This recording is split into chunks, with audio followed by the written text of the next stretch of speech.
11 of those estimates never received a second contact. The company's average ticket is $600. Run the math. By the end of this, you will see the exact n8n dispatch canvas I deployed to recover $6,600 in leaked HVAC estimates and the net revenue it produced in week 1.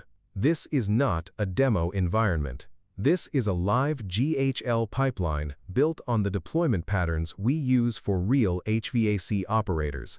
Every number on screen reflects realistic closed-won values for a business this size. The problem is not that the dispatcher is lazy. The problem is that lead qualification has no assigned owner after 5 p.m. Every estimate sent after close of business enters a dead zone. The HVAC buyer sent 3 quote requests at 4:47 p.m. By 6 p.m., he is already chosen. Not because he is impatient, because a broken unit in July heat is not a scheduling problem, it is an emergency. The first contractor to re-engage wins, not the lowest quote, the fastest response. 3 missed touchpoints. That is the average gap between estimate delivery and a competitor's callback. In service businesses with tickets above $500, the first company to re-engage wins the majority of contested estimates. This company was not first.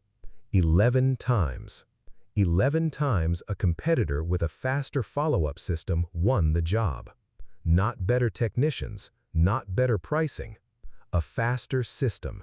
That is the only variable that changed the outcome.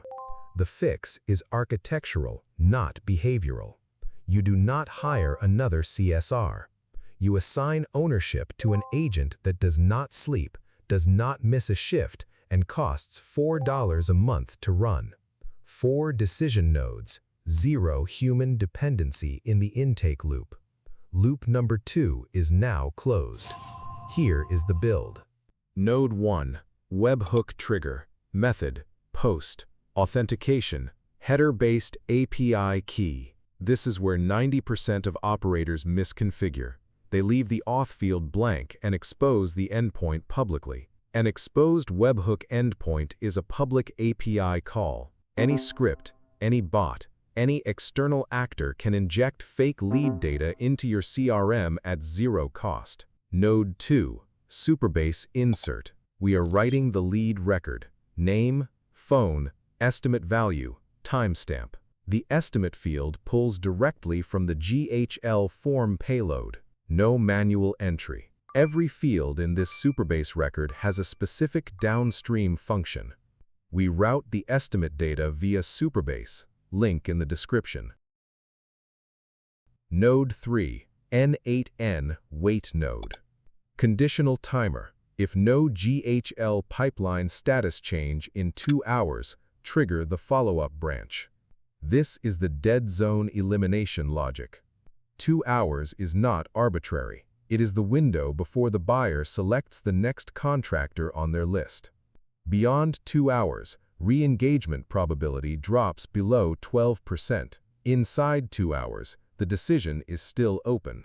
Node 4, Relevance AI agent. This is not a static SMS blast. The agent reads the original estimate, line items, product categories, and generates a context-specific follow-up. Hi, James. Following up on your estimate for the Carrier 3-ton unit.